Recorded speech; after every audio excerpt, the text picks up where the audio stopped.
start.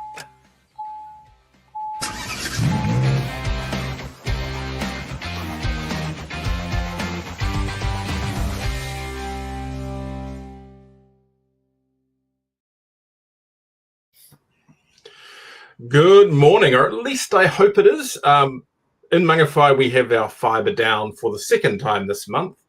So a truck hit the overhead fibre cables. So we are holding the stream together, and I hope people can actually watch it on sticky tape and chewing gum. There will be no screen sharing today. You may have noticed that our cameras are devolved down to potato quality. But hopefully you can actually hear us. And I stop hearing Graham and David. Well, I will do my best because, yeah, it's a bit dicey. I suspect the infrastructure was a bit better in Vietnam, David. Its cell phone infrastructure was surprisingly good, yes. You gallivanting world traveller, you, David? Just as bad here. Well, it was good, Graham. 3 weeks in a country from north to south, seeing everything. Well, some things in between. It was a really amazing trip. Well worth it. Just quickly, right, transport infrastructure, because we talk about transport here all the time. My impression of it is it's a combination of incredibly efficient, hyper-modern transport systems, coupled with literally horse and cart mentality, and the two kind of intermeshing. Is that a fair comment? In Vietnam? They don't have a lot of airports, but there are a fair amount of cars, relatively new. It's really cheap to get around by hiring a van to get you there, in quite long distances. So anything that's up to 5 or 6 hours, you just hire a van and go one way in it with a driver. Lots and lots and lots of scooters, and infrastructure is set up well for scooters. The cities that are serviced by rivers, they use boats, mid-sized ships, I think, to move ones that can hold between 8 and 10 containers. They are moved up and down river by those smaller container vessels because it's quicker than moving truck by road. The roads are really chocker in the cities. Once you get outside of the cities, it's not too bad. And the main roads, the main highways at least, are relatively well maintained. But the moment you get off the main highway, it is like a lot of our secondary roads here in New Zealand, incredibly potty and bumpy and narrow. But you see everything. You see everything in between. Big modern trucks right down to lots of push bikes and scooters and stuff like that to get around on. Did you get to go in a VinFast? Oh, I was going to say, there, snap. Sorry, did I get to go in a VinFast? In a VinCast? No, I mean I did see lots of them. Yeah, he's Vietnam's richest man, and he has almost a direct line, I think, to the country's head honcho. So he knows how to. My son, who lives there now, describes him as Vietnam's most efficient lobbyist. Well, he made his money by owning the mobile network, didn't he? Isn't that where his money's from? He runs the cell phone network. Yeah, which makes sense in a country like that, where they probably didn't develop a huge amount of wide. Probably one of those days we need to make sure we don't talk over each other, because I think there's a slight delay on me. Probably one of those countries where not having a lot of wired infrastructure in the start, the mobile networks were probably a bit of a mine of money when they got up and running. Yeah. I mean, they do have the classic wire maze in the cities, but that's basically for electricity. Yeah. Well, I was in China, where everywhere you go, the cell phones run at like 300 megabits a second, and the Great Wall doesn't seem quite so bad in the south as it does in the north. Certainly west, I was down in Guangzhou, and I didn't even need to turn my VPN on down there. It was really interesting. China is really rapidly opening up. Probably easier to get in there than most countries I've been to. Isn't it funny that in 2025, it's easier for me to go to China than it is for me to go to America? You know, the land of the free versus the great controlled state. And I assure you, China feels the more open one right now. I was commenting to some of my USA friends yesterday as they're preparing for Thanksgiving, which is their day today, that the USA is becoming increasingly unfriendly to go to, and every passing day I'm less likely to go there under the current administration. Yeah, I'd still go. I still love America. I still love the American people, but as someone who is remotely related to the media, they've been and this is a slightly scary aspect of what goes on there. They've been turning around people who are related to the media at the border. It's happened to New Zealanders already, and that's a bit awkward. So yeah, that's something that countries do when they're doing stuff that's not necessarily nice. I'd still go, but I'd make sure that all of my paperwork is appropriately and properly in place. You know, dot the I's, cross the T's, have everything in order. Yeah. To be fair to that, it's never not been. I could count on more digits than I've got on my body how many times I've been to America. And there's nothing changed when it comes to, you always do have to have your T's crossed and your I's dotted to get in. And most of us have all our lives. If you travel to America, the process of going there is a matter of obtaining the correct visas, making sure your paperwork's correct. If anything, I'd argue and say that the paperwork process now, particularly with the ESTA process, is a lot easier than it used to be, with the hopeful, 2 hour, 3.5 hour queue up at LAX and hoping the border official stamps your passport correctly. I remember turning up literally with banker's checks in my possession to ensure that I could meet the threshold for enough cash to sustain my stay, because any other method wasn't appropriate enough. So without trying to defend the great state of America on Thanksgiving Day, I don't think the processes themselves are any more onerous than they used to be. Access, as long as you follow the correct process. They are, Graham. They are. So in the past, people are associated with the media. People in the past who are in the media could go there for a holiday or a private trip and not have to apply for a journalist visa. Now I've heard at least one case that I'm very, very sure of. This isn't third hand. This is second hand. Where people who work for media going on holidays, nothing to do with work, are being pinged at the border and turned around, even with their ESTA and all in order, all that kind of stuff. And even then, the process for getting a visa as a journalist, even in an unassociated, not exactly a media thing, I work in the automotive media space, has become a lot more extensive than it used to. And look, in fairness, China requires journalist visas as well. But from what I'm seeing I travel on a business visa because I go for other reasons. But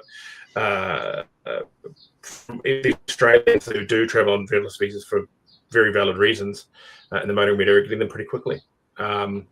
It's when there's more car companies taking trips to China than America, and a car company literally cancelled a media trip there because it was just too hard to have people go over and talk wonderful things about American products. Something's not going right in the system, but personal opinion. I still love America. I would still love to go back there and spend some time traveling around there, but it's just a very nervous time for that kind of thing. We can have a long debate on what we think about the politics of America. Happy Thanksgiving Day, America, United States. Happy Thanksgiving Day. Anyway. Yes. Moving right along. Yes. We have our own big kind of news in the market. Happened just before I told off overseas, and Dave was overseas. And that is that the government slashed the clean vehicle standard charges by 80%. Charges will drop next year from $67.50 to $15 per gram for new vehicles, and from $33.75 to $7.50 for used vehicles. That's for 2026 and 2027. Change designed to ease pressure on importers and keep cars affordable for New Zealand, for families and businesses. At a time when Kiwis are still feeling the pinch, the last thing they need is the cost of cars going up by hundreds or even thousands of dollars. But unless the government acts urgently to fix the clean car standard, that's exactly what could happen, Bishop says. The Clean Car Vehicle Standard was introduced in early 2023 to encourage New Zealanders to buy more efficient cars, blah, blah, blah, blah, blah. Run through the numbers, the charge reductions that they put out, and these have been challenged a little bit, and it's a very complex situation.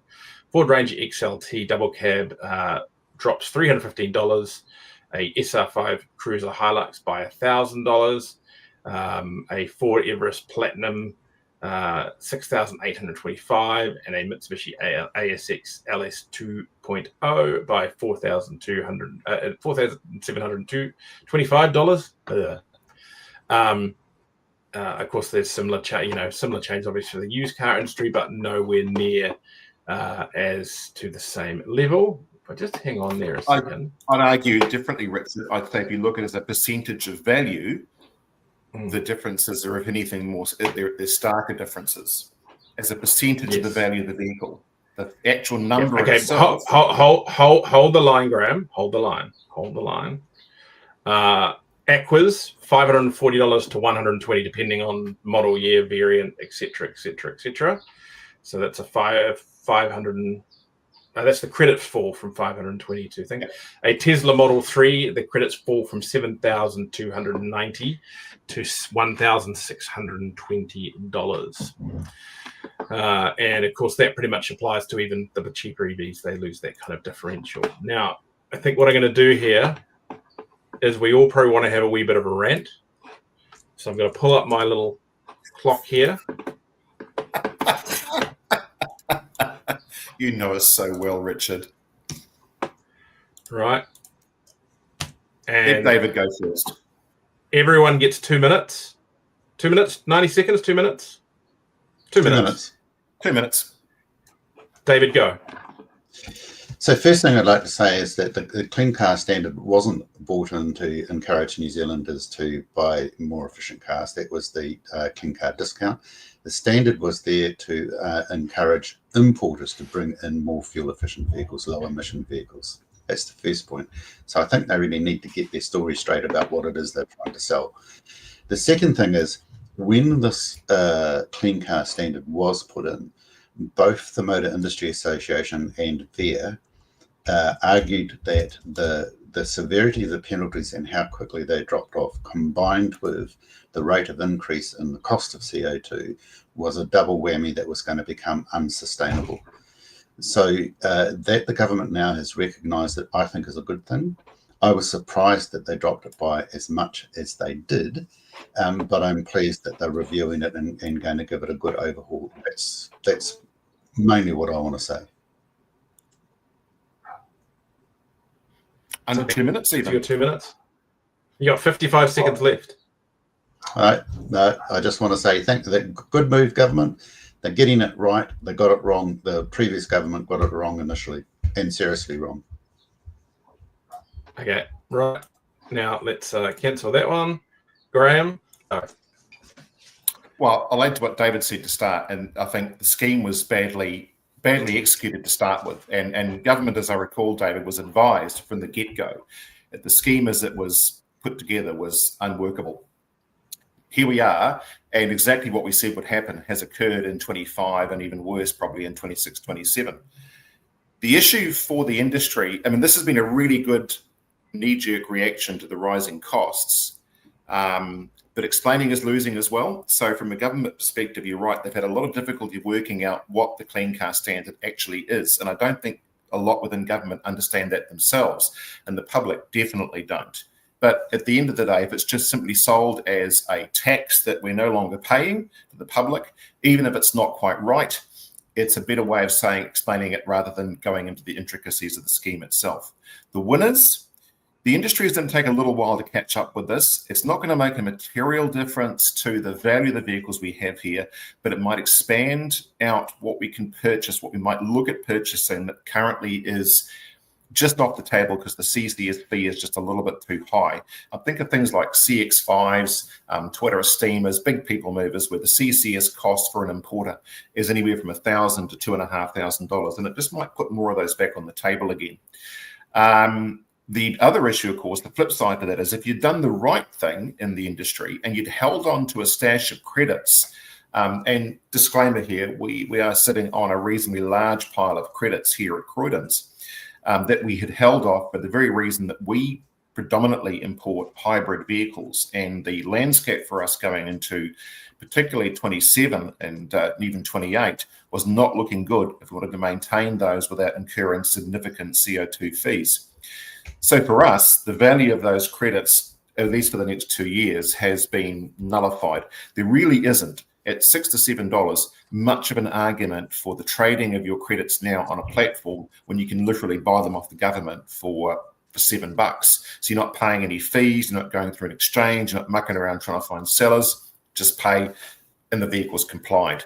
And so I think we'll see a real lull in trading activity for quite some time, which effectively nullifies what your credits are worth. There, my 2 minutes. Yeah, there's your, well, 2 minutes 10, but Dave was so short they'll let you have it. Right, you ready for mine?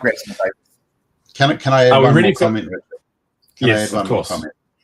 I'd like to also pass on thanks and acknowledge the work that FAIR has done and that MIA has done, because I know both associations have lobbied very hard on this, and I think it's, this is an indication of why you need your industry associations in place, because they do a hell of a lot of work on your behalf. Great. Now I'm going to tear to crap everything that's been said so far, even though I didn't hear half a Graham's. And I would like to make this clear that this is my opinion as a half-ass educated industry professional of many years. Here we go. Yes, I am an EV proponent, but this is not about that, okay? Right?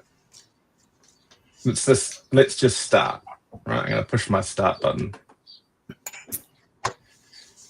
This is an abomination from start to finish. The minister should be embarrassed about what he has done, and the industry needs to look at what it is that they pushed for. And I suspect that both Amy and Greg are still kind of a bit shell-shocked about what they actually got. And I don't believe this is what the industry actually asked for, and it's gone too far. David, give me a nod either way on that one. What we've done here is removed any reason to have this system that has diluted it that much. And it's also put the finger in the air to anyone who has done remotely the right thing related to this system in the last 3 years. Those people in the used market who are sitting on credits have had a lot of their money torn up by how far this has been devalued. Anyone in the new car industry who actually attempted to do things right have basically been told, well, why bother with that?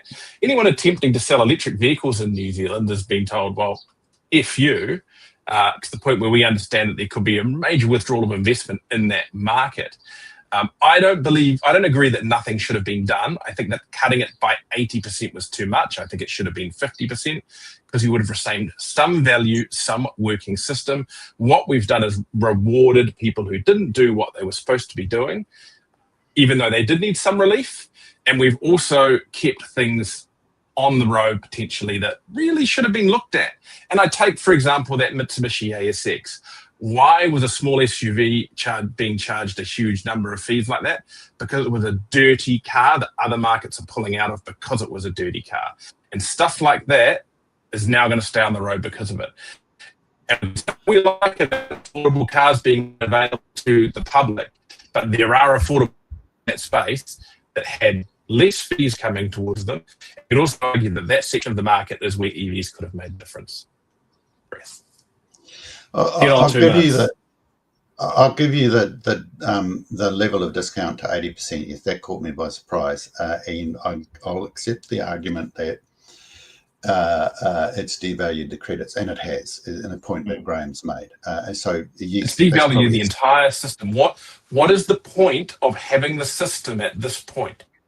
They almost would have been better off just ditching the system for 2 years while they sorted their shit out. That's my point. No. It's too difficult to do that. Here's the point, and it was a point that I made many times when the scheme was being put in place, that if they didn't have the targets combined with the penalties sorted out and done properly, then you were going to reach a point in 2026 and 2027 where you were going to get no environmental gain and an increase in cars, and you were just going to impose the cost onto the sector. Why would you do that? That's what he was trying to address, and I give them kudos for doing that. Would I have done it the same way? Probably not. I would have frozen the level of target and fees as a 2025 for 2 years while they reviewed it. That's what I personally would have done. Yep. The problem being is then, and you've got to ask yourself how this has ended up being, that those who haven't been doing the right thing are relieved by this offer, but that offer wouldn't have offered them any real great gain. Yeah, I think it's probably, particularly in the new vehicle sector, I think in the new vehicle sector, I think there's going to be some real scraps in the back room between distributors. I can't imagine it's a necessarily easy time with some distributors. There'll be probably some finger pointing. There already is, David. There already is, and this isn't a blame on Twitter New Zealand. This is linked, but I've already had some people from other distributors comment. Don't seem to understand how this has happened, and they're questioning how much. Can anyone hear me now? We lost you, but say it again. Oh, okay. I've already had 2 heads of distributors at the moment question how much power one particular distributor has in Wellington. And I know we've had these discussions before, because clearly there's a very big winner in this situation. We all know who it is, and I don't blame them for this. This is just the way the political cards lie. But look, if you'd frozen it the way it was in 2025, you'd still have a functioning system, a fair system. And cars like that were on the high emitting side, they would have still had higher charges, but not necessarily to that differential. What we've ended up with, though, is that there's just no real benefit for those vehicles to move from those vehicles that are high emitting, and that's the whole idea. The system as it was set last year was actually pretty reasonable when you think about it, in that if you take, for example, this whole Ranger versus Hilux thing, the Ranger has significantly lower CO2 in 4-cylinder forms than the Hilux does, right?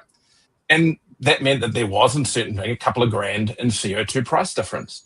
Well, people can still buy a Hilux. It's just that it has to be priced into the vehicle that you go with the slightly CO2 version, or versus, say, a Navara. Navara similarly was lower. There was a price differential that those companies could leverage off because they have this slightly lower CO2 car. And people shift that way and potentially get a small gain in CO2. Electric vehicles, we're not offering subsidies on electric vehicles anymore, but those companies could sell those credits. They were gaining, $3,000, $4,000, $5,000 last year on an EV that they could then funnel through to making those EVs more affordable. It's part of the reason why we've now getting into the space. We've got 2 EVs under $30,000. We potentially won't have 2 EVs under $30,000 because of this, because they're losing $4,000 to $5,000. It's actually, if you look at it for next year, it's about $6,500 they would have potentially lost. And I'm talking at trading prices. I'm not talking at CO2 pricing. That benefit that won't go on those cars anymore. So essentially, what we're going to see is companies that had cars that next year which were out of step with the rest, with their competition on CO2. Because in all these cases we're talking, there generally was competition from lower CO2 vehicles within those segments, are now being given relief. And I don't think that's right. I think it had gone too far. It was going too far. I'm not saying it wasn't, but I believe that we've just thrown out the baby as far as this goes. So they haven't changed the targets; they've just changed the penalty, isn't that right? That's right. Yes. Yeah. Well, see, that's the only option that they had, because the targets are a little bit harder to change. They have to change the legislation at this point in time. So what they could have done, though, and when you look to other jurisdictions like Europe in particular, when it gets out of kilter with what industry can do, they just basically freeze the targets for a couple of years and then sort it all out and then readjust. That's not what they've done here. That they reduce the fees. And the second comment that I'd make is I don't think this favours only Toyota. I think Ford probably will imbalance, because as they're going forward, particularly with the Utes, dropping one of their 4-cylinder options, going for a lower powered one and bringing in more V6s. So, 6 of one, half a dozen the other. I don't know. It would have been interesting to see where we go with that. The balance to that is that new 4-cylinder coming in is 181 grand. it's lower CO2 than some of the small two-liter SUVs we're talking about. So it's an interesting one that we look at that. But what I do know is if they didn't do something, then hybrid technology started to get penalised, and that I don't think is the right thing to do in the next couple of years. So you had to do something. I've listened to you two go backwards and forwards over this, and both of you got really valid points. I'm going to say a couple of things that are going to be deeply unfavourable, possibly to both of you, I don't know. So just, be prepared to shoot me now. First of all, David, you're right. They had to do something. So from the used perspective, it wasn't a case of saying that it was going to be either improvement or it was going to be harder next year. It was already brutal. We were already living through the effects of the current settings that changed at the beginning of the year, particularly those, and it wasn't going to get any better. And so because we couldn't necessarily change the targets at this particular point in time, or for that matter, the weight breaks, all you could do was modify significantly the actual cost of that CO2, the grand cost of the CO2. And the used import sector wasn't looking to say what will happen in 26, 27. We already couldn't buy vehicles. There were already a big range of vehicles off the menu, off the table, inaccessible in Japan for that reason. So something had to change. Politically speaking, I think that you've got to look at it and say, well, this is low-hanging fruit for the government, that it'd be too much work to make significant change to the regulation at this particular point in time. We've already had it signaled going forward to 26, there might be. But at this time, getting a political win on the table before Christmas to show that they understand the cost of living crisis, we've got to sort of think about this in political terms. The public are buying it, even if some of the industry isn't. Which brings me to another point that, Richard, you've been talking about, right or wrong, about the industry, those who are doing the right thing. Let us not forget, take our altruistic hats off for a second. Our collective industry is in business to sell cars. It doesn't matter really what the things are that we sell, as long as we have cars to sell. And you talk about businesses doing what they consider as the right thing. No.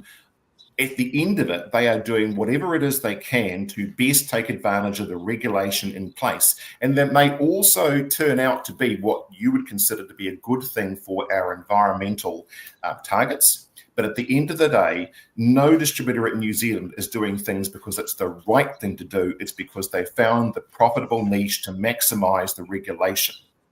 Nothing wrong with that. But that is right. But Graham, there are brands, and I'm not saying they're doing the wrong thing. Okay, I'll rephrase what I said. Those who are working to the regulation, as opposed to those who waited out the regulation in the hope that something would change. And I think there's two different aspects there, or waited to make a change until the regulation forced them to. There are, the idea of the system is to have distributors make choices or have leverage with overseas to get the best possible products for our market. There are products on the New Zealand market that did not work under the new clean cast, the system as it stood next year. There are products in the New Zealand market that the Australian distributors have decided don't work with NEVs either, or probably more under their broader emissions rules, that are being pulled from their market. I think some of those products are going to stay in New Zealand because of this next year. I won't name them because I'm not going to target with stuff because of that. But choices have been made on product mix. And I think there were brands that were basically waiting, hoping something would happen before they pulled the plug on certain models that aren't the best choice for the New Zealand market. Let me be really brutal on this. Yeah. I'll start by saying that I do support the need for a clean car standard, and I support the need for targets to get firmer passing time, in conjunction with the pricing signals around the cost of carbon. However, in the next 2 years, the increased CO2 output from New Zealand from having those vehicles hanging around is diddly squat on climate change. Absolutely diddly squat. So, putting a political lens on it, have they done the right thing? Arguably, probably not from a pure environmental perspective. Have they done the right thing in terms of ensuring that the distributors and the used vehicle importers can continue to trade and continue to make a buck and continue to pay people? Probably. Will it make everyone happy? No. Nobody ever is happy in politics, David. You know that. There's no such thing as exactly right. You know what this points to? Do you think, Graham, this is a genuinely good thing for everyone in the used import market? Overall, yes, I do, Richard. I do. I believe that firmly, even though, and I say this carefully, that our particular business, we are recipients of the effect on our CO2 account that we have, a negative effect on our account. I still think, irrespective of that, this is a good, I guess it's knee-jerk regulation, but the only lever that they could pull at this stage to try and ensure the continued flow of reasonably affordable vehicles into the market for the ensuing future. Yes, of course, it's only a 2-year hiatus. Yes, there's going to be changes to the scheme coming on forward. Yes, if there's a change of government, the whole thing could be turned upside down. But right now, the industry was in crisis mode, absolute bloody crisis. Couldn't buy stock in Japan. A lot of reasons as to why we couldn't do that. Not all are related around CCS, but something had to change. And it's one of the few levers that we found that there could be assistance from government to give a degree of relief to importers. And from the new car sector, I'm sure there are plenty of distributors right now thinking the same thing. And no, it's not perfect. But you know what this smacks of? David, I'm sure you recall back in your days in the industry that was put to us from a regulator's perspective that if legislation is constantly being challenged as being incorrect and unworkable, at the end of the day, you come to the conclusion maybe the fault isn't the way it's applied, but the legislation itself. And I'd argue and say that for a lot, would be arguing right now that the whole scheme as put together originally by Julian Genta was a dog. It was badly put together in a hurry with no thought given to how the industry would actually work its way through in a country that does not manufacture cars, that takes them from other jurisdictions. At the whim of those jurisdictions, they're both political, manufacturing, and price-based constraints that would therefore have a far greater effect on our ability to make it work than simply saying we'll buy cleaner cars. I think the scheme was a dog. I think it's a valid argument, but I don't think we can keep hauling out this New Zealand as a taking market, right? Because that was about 80% of the automotive world are taking markets. There are choices involved. I know it's not significant, but I think that's an entirely fair argument. Look, I just think and I think they should, right? But I also think we're entering a period where the cars they want, there are in most cases now a lot of choice. And I think it's a strong argument to say that everyone should buy the cars they want from exactly the same brands that they've always had is the other element. And that if certain brands can't keep up with the move forward, then maybe their market share should shift. Yeah, I'm going to challenge Graham's comment because I don't believe the Clean Car Standard is a dog's breakfast in terms of its overall basic structure. And the things that are incorrect, though, are the rate of penalty increase and the rate of target. And some of the weight adjustments need to be done. But when the system was set up, they were going to come back and revisit the rates because we know as the more you move towards electrification and hydrogen, the heavier the base chassis gets. So this weight adjusted penalty rates was always going to get out of kilter. But nevertheless, the idea that you have a standard that says you're going to have to over time reduce CO2 outputs from a vehicle, and if you don't over time, we're going to increase penalties. That is the central thesis for every clean car standard type system around the world. We just didn't get the rate of drop and rate of CO2 and the rate of increase of penalties right by any strength of analysis. It was always wrong. That bit, absolutely a dog's breakfast. And I think everybody agrees on that bit. Whether the overall scheme... That's what I do agree. Sorry, I do agree. Yeah. I agree with that too, David. And just so everyone doesn't think that I'm a screaming, raving anti-EV here. Yes, of course, globally, everyone's moving towards mechanisms to try and improve the quality of their fleets on a variety of different levels: safety, environmental, cost effectiveness. The scheme itself that we had in place, though, the mechanism, the targets, the speed of the targets was the problem. And as you well recall, David, at the time, the associate minister was not to be swayed on that. If anything, it was almost talk that it wasn't ambitious enough. Well, it turns out ambitious is just code word for absolutely unworkable in anybody's head but my own.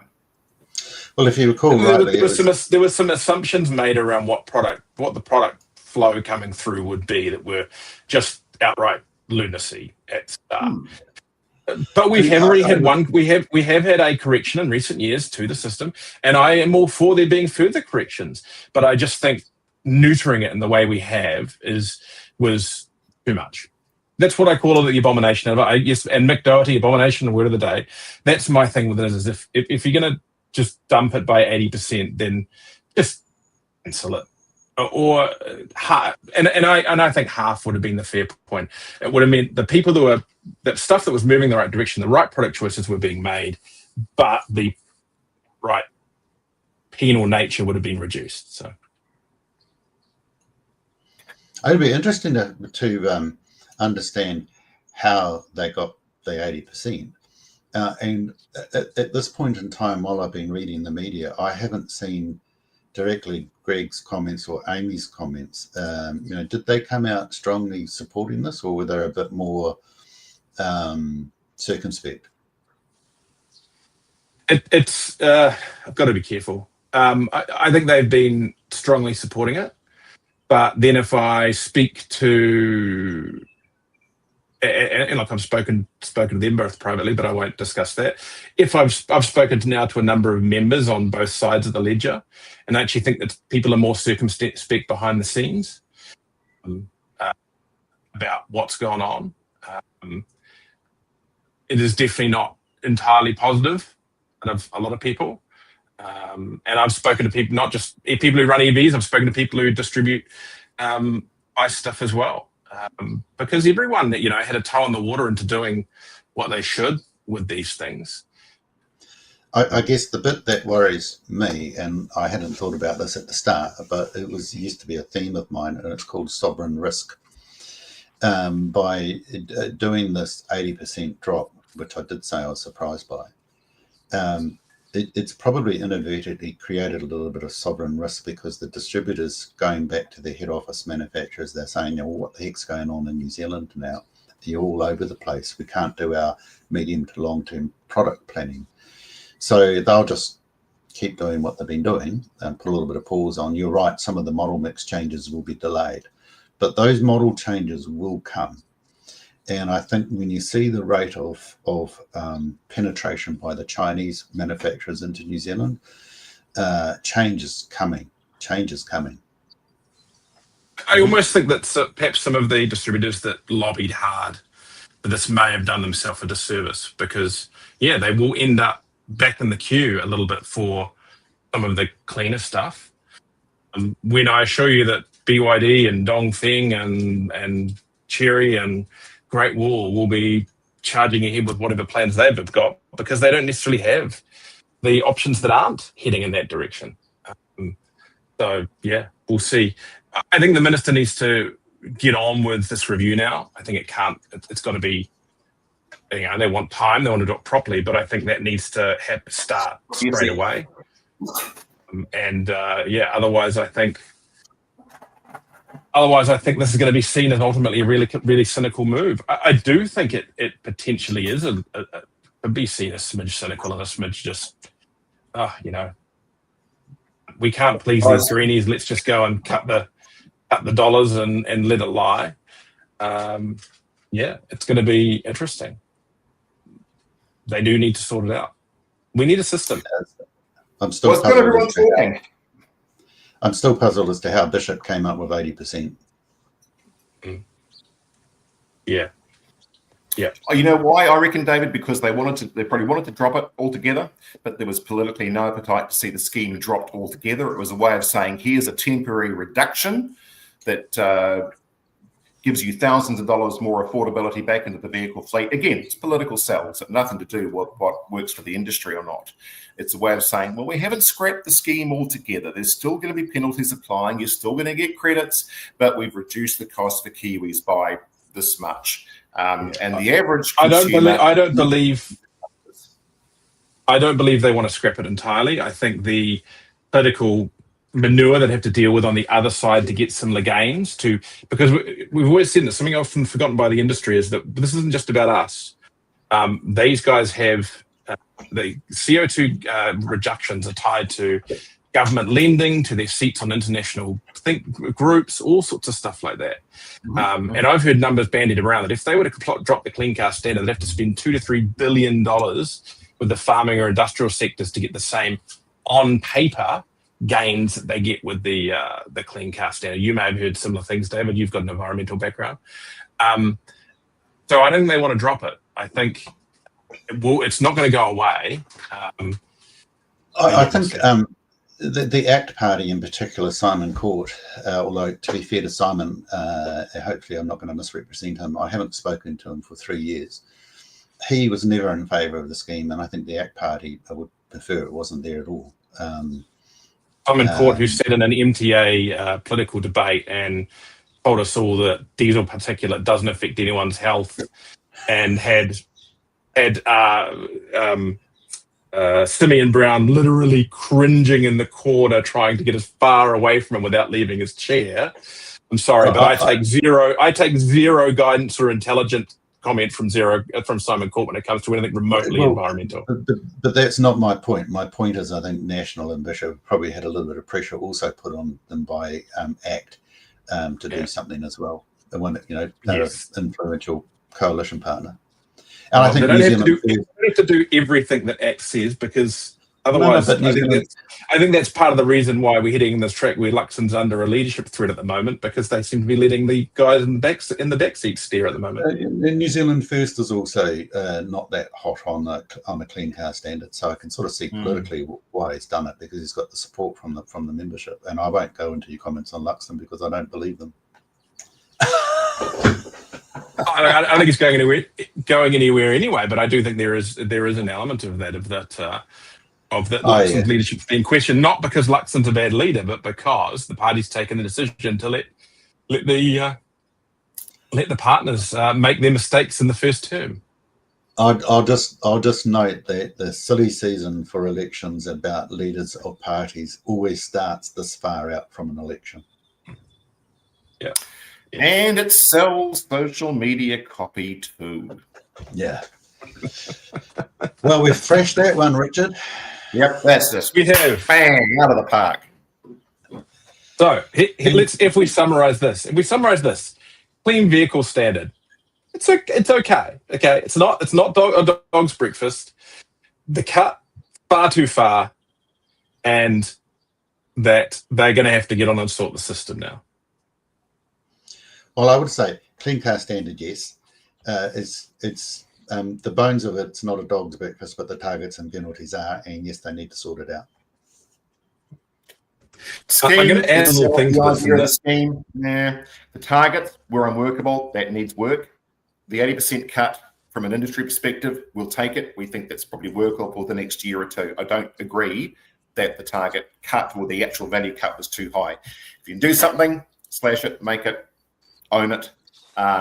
With the revision of the scheme going forward, we might see that value, obviously, when it comes back in 2028, be more reflective of the accuracy of the targets we then have in place. Going to do it? Do it in a rush. Can I also just note that one thing the government needs to keep in mind, and they certainly avoided. I think there was a bit of a question during the presser.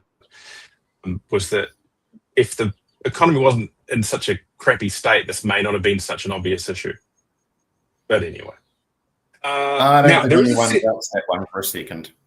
There is a little add-on to this, and I will be following this up. And yes, NZTA Media Monitoring Department. If you are listening to this, which someone there does, there will be an IA request coming. This announcement leaked like a sieve, in that people in New Zealand knew about it. People in Japan apparently knew about it. Buyers in Japan knew about it. The people within new car distributors had heard about it in advance. From where, I do not know. I don't believe the MIA. I think this has gone through all through VIA. I think this has come through other channels. I will be finding out whether there was any shift in the amount of credits transacted in the week leading up to this, because I wouldn't be surprised if there was, because what would it have been? About 10 days before this was announced, I had an inkling that it was happening. And if I knew about it, then people closer to the powers that be knew about it. I don't believe our associations are responsible. I suspect maybe leakage in Wellington somewhere else, but who knows? But if that was the case, then that's concerning. From the perspective of a business that is had a six-figure sum wiped off its value overnight with this, that alone was a really concerning aspect, because if that has happened, then there have been people within the industry that have capitalized effectively insider trading on this information that we have not been privy to.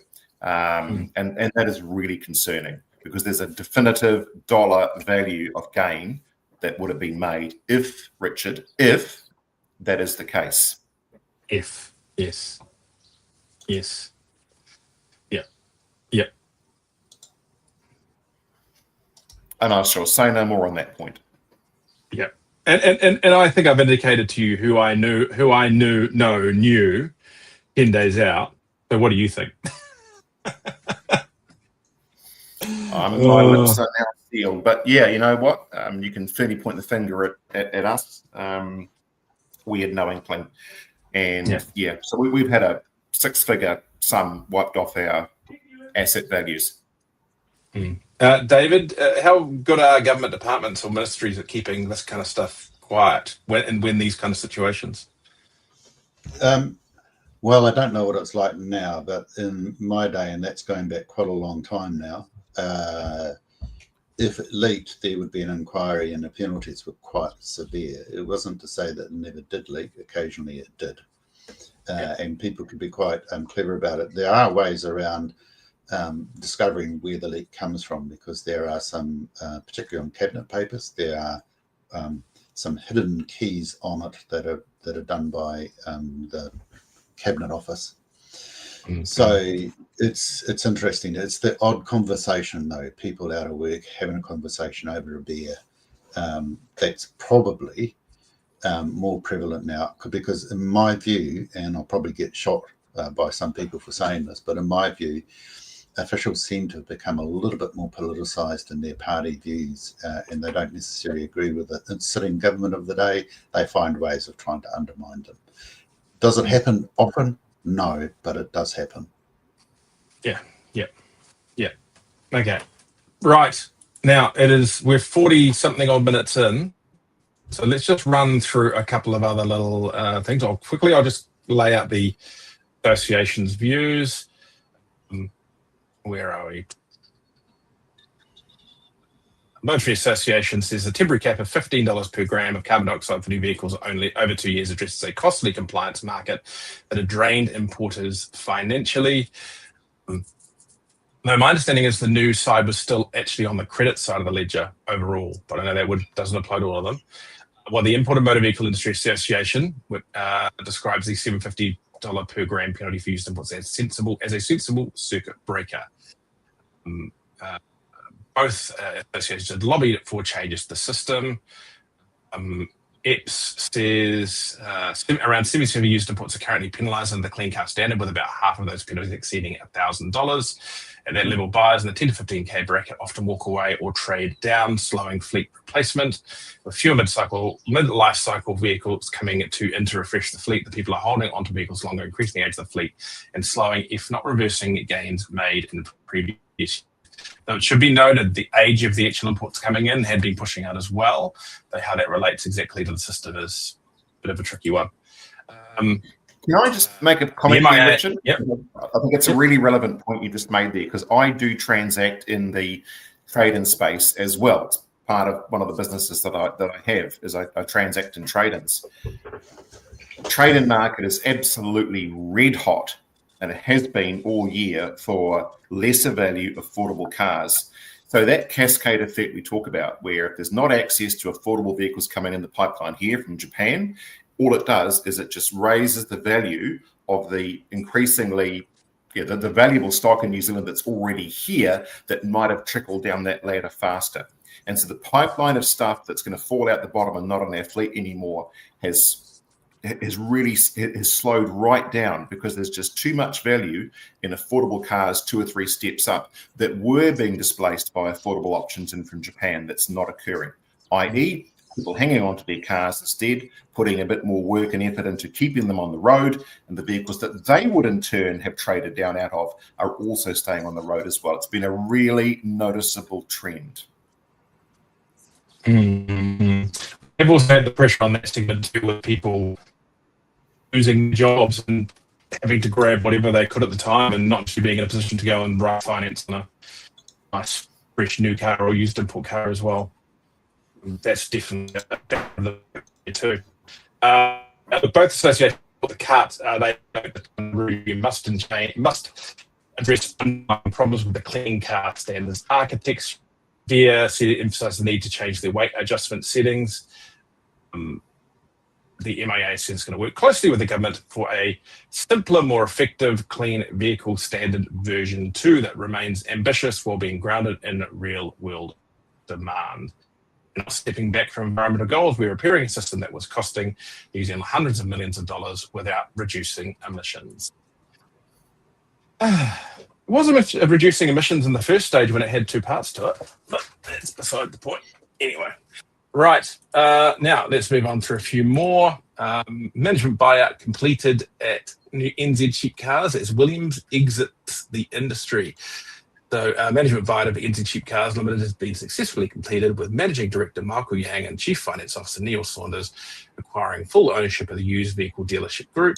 The pair purchased the company from co-founder Eugene Williams following a structured finance process. Williams, who previously founded and listed competitor 2 Cheap Cars on the NZX, has now fully exited the New Zealand used car retail industry. And people might say, yeah, right, but I've had a chat to him and he's like, yeah, I'm just going to sit back and watch. I think he's done with cars for a while. Now, of course, The interesting thing about this is that for the last 3 years, Eugene has constantly basically said, oh, I don't own 2 NZ Cheap Cars. Michael Yang does. And then until he suddenly did. I was like, I mean, the collective of the whole industry, I think, said, yeah, right, of course you don't. Carry on. They're working towards listing NZ Cheap Cars as well. Credit where credit is due to Eugene, because you certainly can't say he hasn't been a polarising and certainly somewhat enigmatic figure of the industry for quite a long time now. And 15 years. The architect of one of the most significant shifts in the used vehicle, particularly used vehicle marketplace, again, whether you love it or you hate it, he was the architect of one of the most significant shifts I've seen in my years of trading. And again, you can argue that's good or bad for the industry, but it certainly changed things. And he was an agent for change. And it's a little bit sad to see him exiting at this stage, because I think, again, for all the things he brought to it, you've got to have people like Eugene who are circuit breakers to allow new things to thrive too.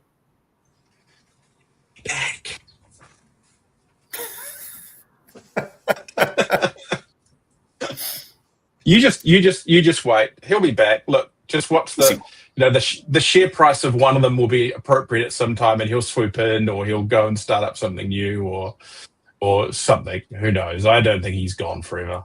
I think he loves it too much. He's a car industry guy through and through. He's just, yeah. Anyway, now he likes making deals, like we all do. He likes making deals, and that's one of the reasons a lot of us are in this industry, is we just like making deals, doing deals. And it so happens that cars, the things we do deals with on a macro scale or a micro scale. Eugene likes doing deals. Yeah, right. Now we've got 2 MTF stories. One good, one not so good, and we'll try and just keep the comment down on these ones, because they certainly vet stories that need to digest a little. So MTF Finance maintains record performance amid economic headwinds. It's maintained record originated earnings of $91.6 million. That's a lot of that's dealer commission, basically, and declared an increased dividend despite challenging economic conditions. The company posted $792.2 million in new loans for its third strongest sales performance on record, while achieving a net promoter score of 81.9 compared to 16 for the finance industry. It declared a dividend of 27.5 cents per share, comprising a regular dividend of 17.5 cents and a special dividend of 10 cents. A lot of money going into dealers' pockets that probably need it right now. And those of you who've picked up the last AutoTalk magazine, which went out digitally last week, they do have a little bit of a in there. And a dealer alleges undeclared commission payments from their Timaru finance franchise. So South Island dealer, and we'll come straight out with it. It's Hamish Gardine from HVS, who everyone knows is on home detention at the moment in regards to issues with fraudulent use of the clean car standard. He's still on home detention. I'll clarify that. I can't guarantee he still is, but yep. Anyway, pursuing legal action over what it declares was a pattern of secret commission payments made by the MTF Tamara franchise, where staff member at his former dealership, bypassing the dealer's own finance account and depriving the business of income. So if I really summarize this, it is alleged that the local franchisee had MTF franchisee, not MTF, had a deal with the salesperson or the site manager at his cheapies yard to pay commission in the form of $300, I believe, to the person for each deal that was sent their way. Now, of course, those deals weren't going through the dealer's account, so they were missing out on the commission from those. There's a bit of a dispute as to how many deals were affected. Hamish believes that potentially over 100. The MTF research shows about 60. Now, this did happen around 3 years ago, but the debate on it is still going on. MTF, they're aware of it. They've taken it incredibly seriously. The practice was immediately stopped, and they know this years ago, but they've been doing it. New information that they are looking into. So in September 2025, the dealer approached MTF with further information. We subsequently reopened the investigation into this historic case, and they've been working with both the dealer and the franchise to resolve it. There remains a disagreement regarding the underlying facts of the matter, which we are actively investigating, and Lammers stresses, and this is really important, that the practice is not acceptable. We would like to emphasize MTF's strong position is that direct payments to salespeople or staff of dealers by franchise businesses is entirely inappropriate and unacceptable. We would be naive to think this does not occur in the wider industry, but there is simply no place for this practice, and we will act quickly and decisively if any issues are raised with us. The franchise, which is Hamilton Parker Limited, declined to comment when they were spoken to by us. That was Director Sarah Parker. Now, this is complicated somewhat by the fact that Gardine is actually in a lease dispute currently with a party related to the franchisee. So, yes, the FSF has acknowledged that this practice would be extremely concerning. And the dealer is taking this both to court and to the Commerce Commission. Graham, not good if it's true. No. Well, I mean, all the evidence so far would suggest that it probably is. Yes, it's still subject to a legal wrangling, but I think the comment from the FSF, get that right, is correct. It is really concerning, but I'd suggest it probably is happening. And if you're a dealer principal right now, if you haven't already been looking at checks and balances in your business manager and your business team practices and accounting and auditing, then I'm sure you're about to go and do so, because it is probably a little bit more widespread than you might think. I've got no reason to suggest that it's going on in any other businesses around the place that I know of, but if it could occur that easily and go that undetected for that long, I'm sure there are others that have figured out a way through too. The only surprise of this one is that MTF as a business operation is a gold standard really when it comes to finance. And it's a surprise that it's a business associated with a brand as large as that. I'd expect this sort of activity from, the hole in the wall lenders, third tier lenders around the corner. I'd expect those sort of practice to be a little bit more prevalent, particularly so where the relationship between the dealer principal and some of their staff may be a bit murkier, but who's doing what and who has control of the purse strings. Yep. Now this is alleged, though I have seen material to indicate that I do believe it is correct, is that this one isn't even being done in a particularly smart way, in that there's two types of this kind of stuff, right? There's paying the business manager a little bit here and there and whatever to get them to send business their way over another finance company, but the finance still runs through the dealership. They still get their cut. In this case, it wasn't that. It was the business was being just passing clients over. They were coming through the business as a cash buyer. Alleged, but this is, as I understand it, the franchisee was paying the commissions direct into the staff member's bank account. The staff member then applied for 2 loans through the franchise, through that MTA franchise, to buy vehicles from the dealership, and the MTA franchise used bank statements, including those commissions, as part of the affordability process for as far as the application process. This is part of the way they managed to calculate how many of these were paid. I think that's just a shocking, a shocking way to do it. So yeah, look, and the other thing I want people to understand. Yeah, look, I want people to understand something really important. I debated long and hard about whether we would put Hamish into the story, because Hamish came to us, and Hamish has his own reasons for putting the story out there that people can debate as much as they want. And initially, he didn't want to be in the story, and I decided it was really important that he was in the story because it's valid. And I had to have a discussion with the MTF too. Is that the fact that Hamish is Hamish, and Hamish is up on has these other issues going on at the moment, is irrelevant to this situation, really. And that's a really important point to make, is that no one should dismiss or try and attempt to downplay the situation because Hamish is involved. I would also like to know that I believe that MTF are doing everything they can in an awkward situation for them. It's not them who's made this mistake. I do believe that while it's been a very slow process, they are doing the right things. And I think that should be noted, and it's very isolated. And that, yeah, this is a franchisee. It's not them. So, but it should be a wake-up call to dealer principals out there, and particularly smaller businesses or those that a bit of a hands-on attitude towards things. Have a look. Just do an audit. Have a look, because you never know what's going on underneath your nose. I mean, I'm really lucky here. The team we've had here for years and years here at Cordons has been a fantastic team. Never any issue at all, or suggestion or otherwise. Trust each other implicitly. But we're a bit unique, and we've had staff that have been here now forever. But if you've got a changing of the guard through your business on a regular basis, who knows what's going on underneath your nose? Where there's an angle, guarantee someone will find it. And Hamish acknowledges there was fault within the broader HVS structure, in that they should have noticed it. But they were going through a period of rapid growth. It was an outlying yard. It wasn't part of their main business. And they just missed the fact that the finance penetration was down on it dramatically.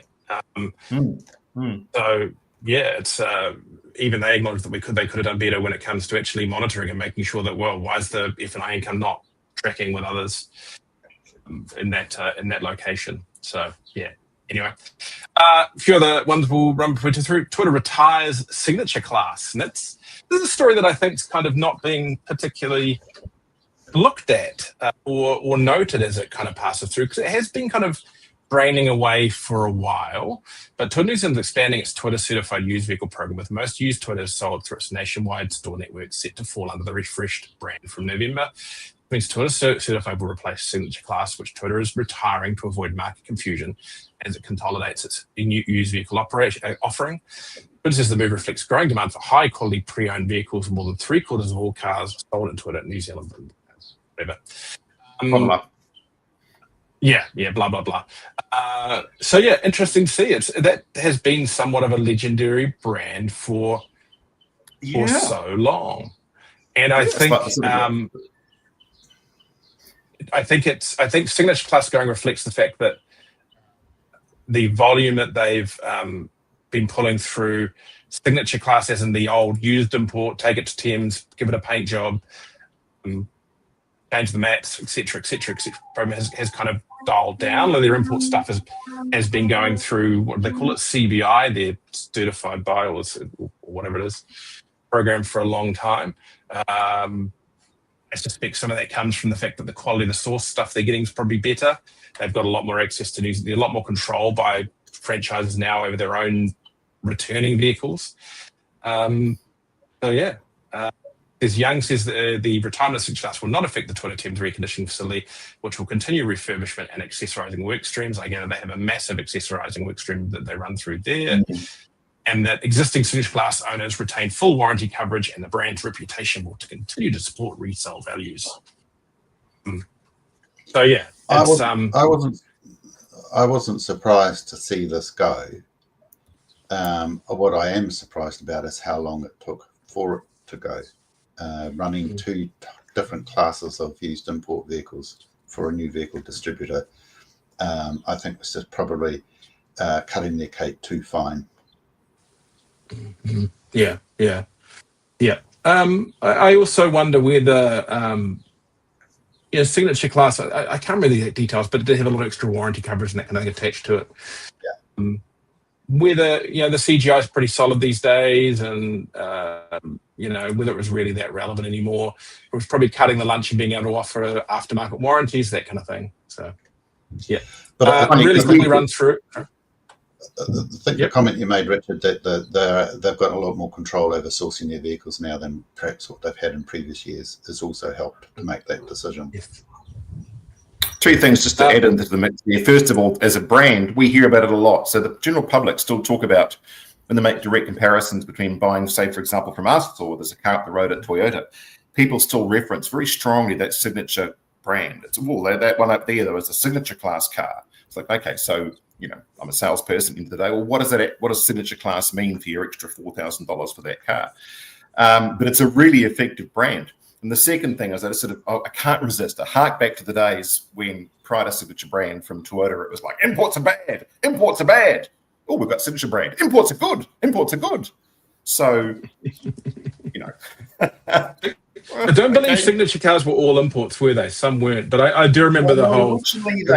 Originally, that was the brand, and it may have been some of the New Zealand stock snuck in there too. But predominantly in the early days, that was the mechanism that Twitter used to sell the concept of buying used imports through their approved network. And hey, look, not having a issue against it, it was great marketing, and I think it's still. They had the ads with the guy in the blue coat doing the whole tick list off it and all that kind of stuff, didn't they? It was quite iconic at the time. That's right. Yeah, it was. Yeah. ANCAP, they've introduced a new 4-stage safety assessment for 2026.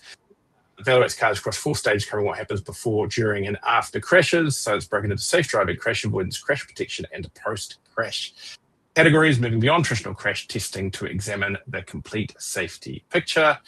They respond directly to consumer feedback and technological advancements in the automotive industry. Each of the 4 stages will be scored at 100 points. And they've emphasised the need for equal. I think this is actually ANCAP getting ahead of what I suspect will be a lot of distributors trying to pitch that 4 stars is okay next year, particularly in Australia, because some of the things you need to do to get 5-star across the line are problematic.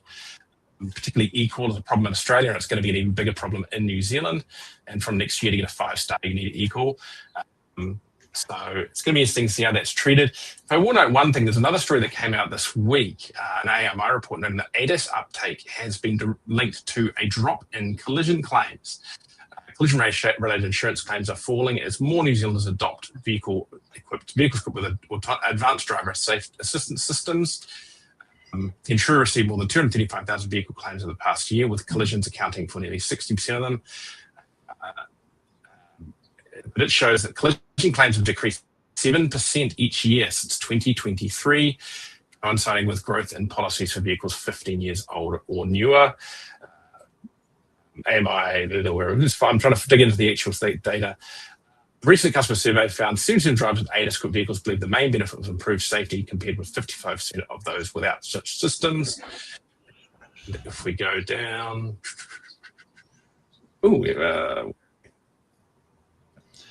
anyway, look, the fundamental aspect is you talk about all the ADAS you want, but AEB helps nose to tail reduction, and that's what it comes down to. If you've got a car with AEB, you are a multitude less likely to have a nose to tail.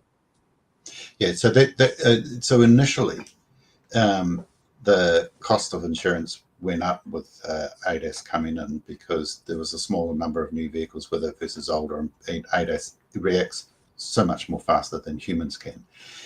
So cars fitted with ADAS were getting rear-ended rather than having front-on crashes. Now that the penetration rate has increased significantly, you would expect that hump to be overcome, and we'll start to see a reduction in accident rates. And autonomous emergency braking, I think, is the single one tool after ESC and ABS that helps reduce accident rates, and it's significant. However, the flip side is that if you do have somebody rear-end you, the cost of repair goes up, because then you've got all of the radars and everything else that need to be fixed and recalibrated. The cost for windscreen's a lot more as well. Oh, yeah. Mm. Yeah. So yes, that's a good one. The last two, Reserve Bank cuts the OCR, so we'll see how that goes. I know there's been some political nudging to banks to cut their rates, but all the banks have pointed out, well, we've kind of already priced in this cut because it was telegraphed so heavily. So we're not sure was there that much indifference with that. And a nice little one to finish, Mito. They've marked 30,000 program completions for young technicians.